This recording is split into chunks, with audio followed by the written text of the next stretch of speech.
let's look at this from Uke's side. Okay, so this is not Uken. So my energy is going to go right into him, right on contact. Not here, and not on his shoulders. Right into his center. So I'm aggressing with a Kokyu projection into his face. I'm not here like this. We're getting ready to take my fall. Okay, so that'll be drill one. Boom, up. Right on contact.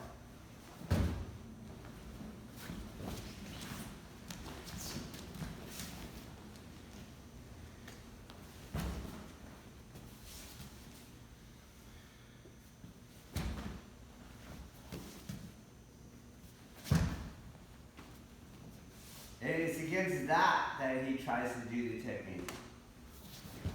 Okay? Against that he's doing the technique. Do the technique, dude.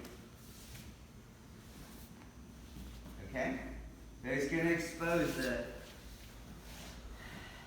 absence of the adhesion and the absence of the projection. Okay, so before we get to Uke, we have to clean up Nage a little bit. So when he's doing that, he's got to get my center. That was a little high over my center. You got to get my body. It's still a little high. And what you're doing is doing this. It's got to go into my center. A little better. Okay? So he's doing that. We'll do it one arm at a time. So this is going to be the yin arm. But yin has to be preceded by yang. So this arm is actually going to reach towards him before yielding to that push. So I don't go here and then I go like this because I wouldn't be able to do that because he's pushing into me. That's going to collapse. So as he comes in, reaches, and then gets out of the way of that push. So I'll do the yin arm over here. You can't go like this. It gets collapsed here. It wasn't getting collapsed because the guy was just holding your arms there. Okay? So he's trying to push into my body and push. I reach out and then go around the push. The yang arm, this is the yang arm. Well, if it's yang, it has to first be yin, so it absorbs the push this way. Then he hits the Kokyu yang there. So I'll do it on this side. It goes in, down and around, and he hits it. He's trying to push, boom, center, and it yields, boom, and then it goes back on him. So that's what I'm trying to do is Nage. He's trying to do the push my center. One side's gonna boom, the other side yields, boom, pop. And I have the technique. Boom. Make sure you push in. Boom. Boom. Then as I go, I want to enter, so I'm here. His hand is above his shoulder, and his other hand is by his shoulder, by here. So let's just look at something. Let's just look at what this does anatomically to him. Try to lift your hand. You're going to see it's very weak. And then the same thing, he's here, he tries to push his hand out here. It's very strong, but let's put it back. It's very weak now because it's too close to his body. Okay? So that's where I want to be, in this position here. And the energy is being challenged from the side, so don't seek skeletal alignment here. You want that, just like Kokyu Ho, you want that sideness to it, but you're remaining your own center. So he's trying to push. I just have a winged extension here, And I am letting the, so to speak, the chi sink. Everything just drops. It's all very relaxed, okay? At the end, after you get here, he's gonna turn his body out and give me some extra challenge, okay?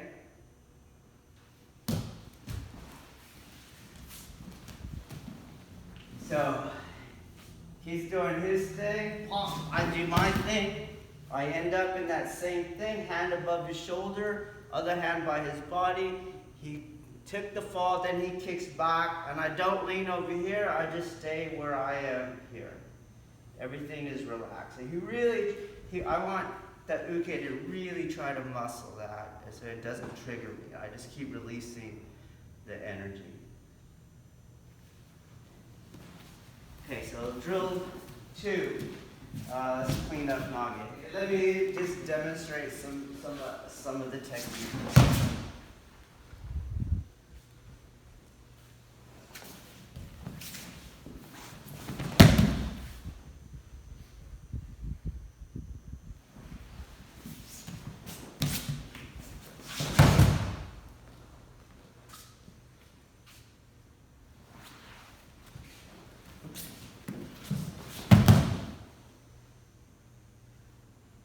You can just release everything, release everything.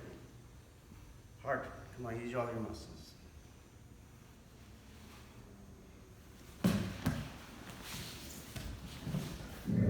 Okay, now we're going to get back to uke.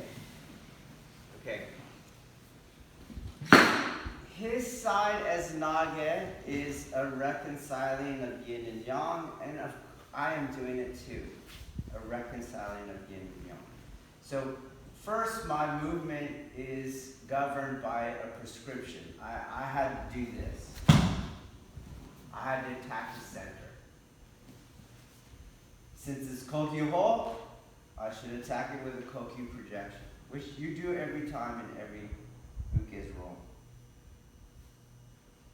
He's gonna start, one hand's gonna reach out, yes, and one's going back, and then they trade places. There you go. And you're gonna fall into the front inward position. Hold on, this hand's in the wrong place. There it is, right there, elbow down. You're going to fall into this front inward position. This Kokyu is pushing. And this one is yielding on a curve. Which means my body does not want to be pulled because now I'm not reconciling that. And also, my body being ahead of this is just being pushed. I'm not reconciling that energy either. So what I'm going to do is disappear inside, come around. I'm going to disappear inside that energy. A bit more for real.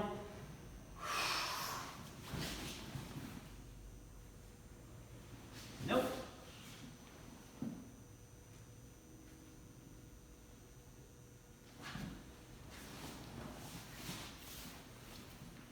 Same time. Try it again. More energy. So you have that 10 cup, causes problems. Keep your energy up, and Kokyu is very weak.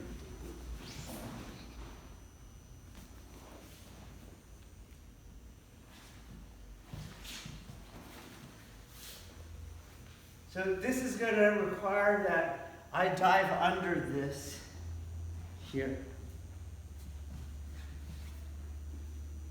Not go around my leg.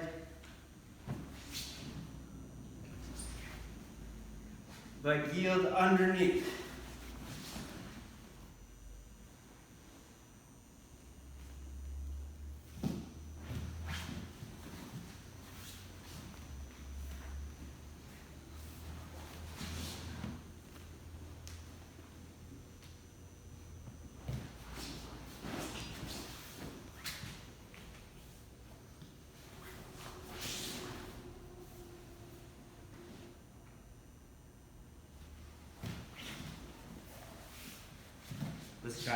Okay, so let's explain. The first few reps there, he had a weak Kokyu. So it's hard to reconcile an energy that's not there. But the example is that he's pushing this hand, and what I'm going to do is go underneath his hand. Okay, that's it. So he's driving the back hip, and the back hip's going to go underneath him here, and let that energy go by. Okay. And what I'm doing is accelerating. I'm not continually being accelerated, okay? Because to be continually accelerated is a yang-yang clash. He's accelerating me because I'm pushing on him, he's overpowering me, okay? I want to get rid of this energy. There's a reason for that. Well, first of all, that's the art, but you'll see that you're going to gain some benefits once your Kemi can get up at that level. So first we'll try to demonstrate it again. So, well, still too weak. You're trying not to fall backwards. There you go.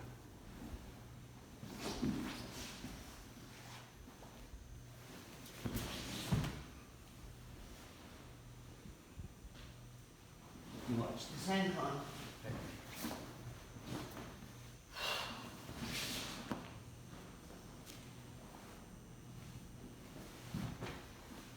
So now look how I'm going to disarm the Kokyu by rolling this hip underneath it.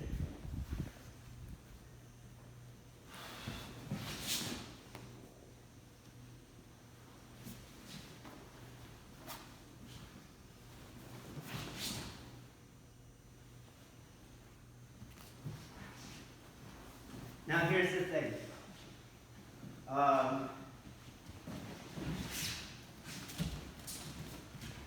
When you do that, you actually stay in the movement longer. Whereas, for example, he goes and you come down here, you're already moving away from the guy. And he is pushing you. After a while, you start moving that way, and so you're less resistance in terms of how long you wore resistance, okay? So if I do the barrel roll thing, shoulder and hips down, if he's strong enough, go dude. Eventually he gets it. But once I stay engaged, he's going to feel, whoa, you see that weight stalled him. Because I don't yield by running from him or being pushable to him. I wait for him to overpower it. And that's when I yield to it. So he'll feel a lot of weight as I go. You see, whoa, he can't even get the technique. Okay? And then on the other side, so he has to improve his technique. As opposed to, he goes like this, and he's already falling. You see, there's no more technique. He's falling away. And there was nothing there.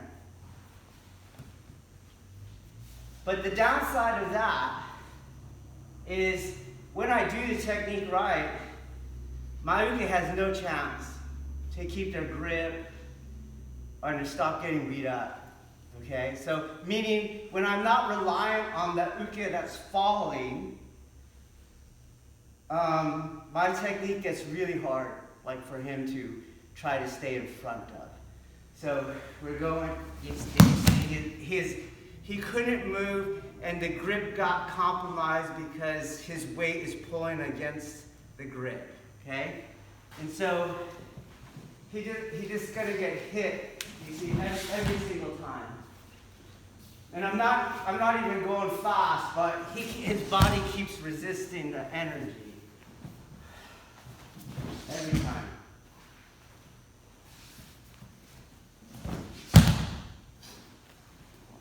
mean, you would probably say, what is that, like 2 to 5%, right? Yeah, I'm not here going, flat. He can't even stay up with the technique. You see, his body is too still, and so his grips get pulled out because his body is not moving. Okay? So then you always have to train slow, and he just gets beat up for an hour this way. Okay? So let's try the other way. Okay, so the training should look like this. Okay? So I'll be that first kid. Okay? You go through all those steps, work on all those things. So I don't make it easy for him to throw me. If he doesn't give me anything to reconcile, then he's just going to feel all that weight of that longer than normal engagement of my mouse. Okay, so the technique might fail here or there. It doesn't matter at that point.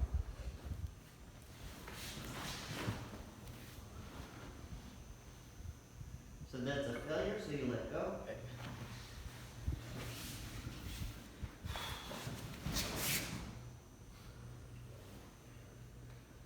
Good.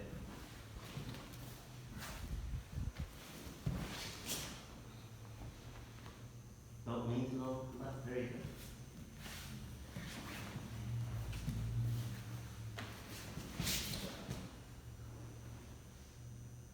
Good.